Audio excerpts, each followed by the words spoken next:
Lever-action rifle has, as the name implies, a lever, which you move downwards to load the ammunition cartridge into the gun's chamber. When you pull the lever back up, it cocks the hammer, and the gun is ready to fire. This Italian company makes exact reproductions of the renowned Winchesters produced in the U.S. starting in 1866. These lever actions were a game changer in that era because you no longer had to reload your rifle one cartridge at a time. To make the barrel, the long tube through which the ammunition shoots, the factory starts with a bar of solid steel that's 1 inch in diameter. A computer-guided circular saw slices it into barrel-length pieces.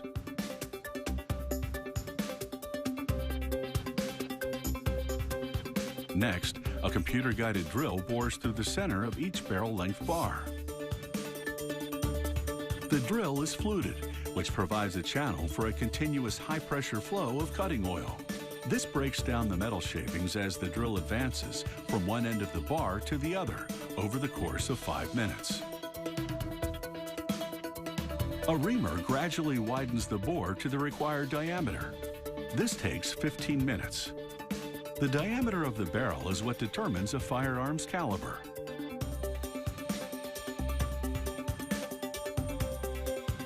A rifle gets its name from the next operation. This specialized tool rifles the barrel, meaning it carves spiraled grooves into the barrel bore's smooth walls. This process takes twice as long as drilling and reaming combined. The grooves in the barrel put a spin on the cartridge's bullet as it exits the gun. Like the perfect pass of a football, this spin stabilizes the bullet, rendering it more aerodynamic. That makes the shot more accurate over a long distance. The next machine mills the outside of the barrel. This particular model has an octagonal barrel, so the machine mills 8 sides.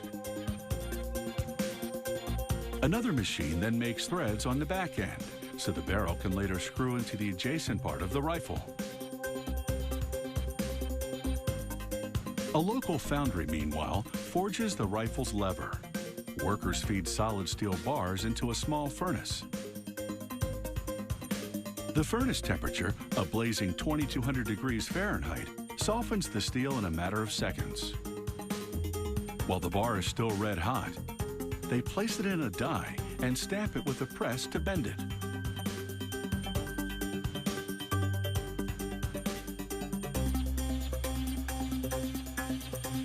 Then, 2 more pressings in a different die form the bent bar into the basic shape of the lever.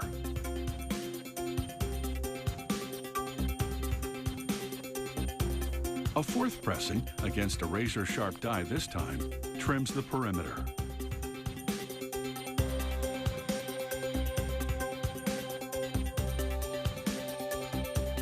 The roughly shaped lever is now ready for machining in the rifle factory. There, a computer-guided mill works at it for 8 minutes. It meticulously shaves off bits of steel until the lever's shape is perfected.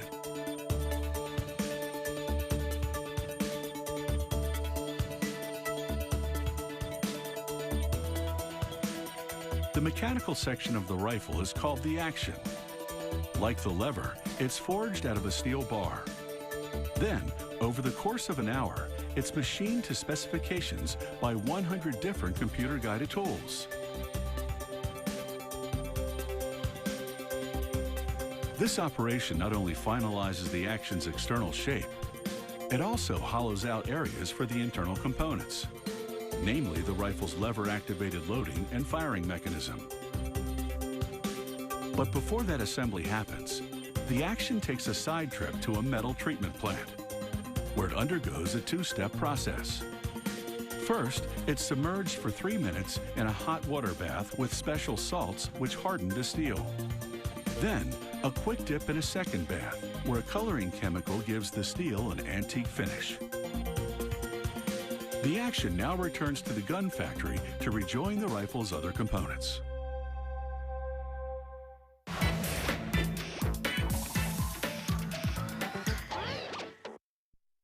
The action is the middle section of the rifle. The barrel screws onto the front of it, while the gun's wooden handle attaches to the back of it.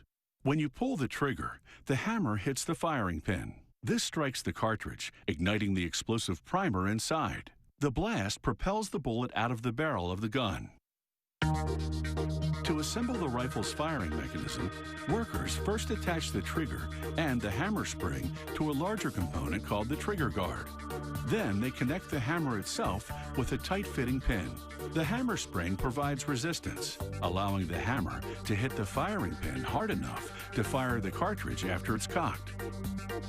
Taking the action, they insert the bolt containing the firing pin.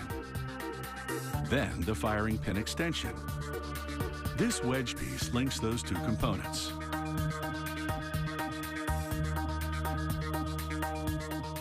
They insert the trigger guard into the action, coaxing it into the correct position with a few taps of a mallet. They attach the lever underneath the trigger guard. They mount a spring on each side of the lever to put tension on it. Then finally, they connect the lever to the firing mechanism with two sets of links. To cock the hammer and prepare to pull the trigger to fire, you pull down the lever, then pull it back up. After firing, you move the lever up and down again to eject the spent cartridge and reload and cock for the next shot. They finish assembling the action by attaching side plates, one of which has a side-loading gate for inserting the cartridges. The action has two threaded holes, one for attaching the magazine tube that holds the cartridges, and the other for attaching the barrel. Its threaded end requires some top filing in order to meet the very strict specifications set out by the proof house. The proof house is responsible for ensuring that firearms conform to all manufacturing regulations. To attach the barrel to the action, they lock the barrel in a vise, then screw the action onto the threaded end. They use various tools and gauges to ensure the two parts are perfectly aligned and that the lever closes completely when pulled up. Next, they insert what's called a check cartridge of the appropriate caliber into the chamber. This checks the internal spacing to ensure the ammunition feeds correctly and fires safely. Then they mount a temporary stock on the other end of the action and send the rifle to the proof house for performance and safety testing. There, technicians place it in an enclosed chamber, load ammunition, and fire twice.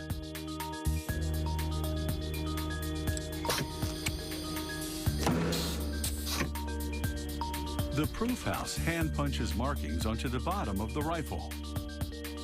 These markings, recognized by the European Economic Community, officially certify that the firearm functions properly and safely.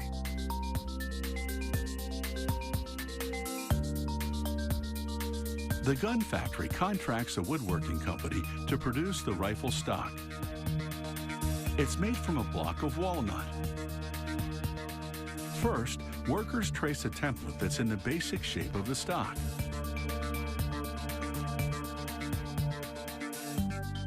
They saw along the trace line.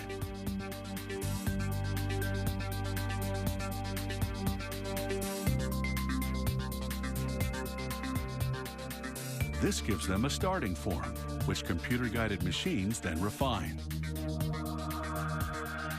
A mill progressively carves the detailed profile with a series of different tools. Then they mount the stock on a lathe, which rotates it against the sander to smooth the surface and perfect the shape. The stock has two holes in the back, to which they attach an end piece. The wood shop stains and varnishes the finished stock and sends it to the gun factory, where workers attach it to the action. After that, they mount the magazine tube to the action. When you feed cartridges into the side loading gate, they drop into the magazine tube. Upon levering the rifle, a carrier pushes up one cartridge, which the bolt then pushes into the chamber, preparing the rifle to fire.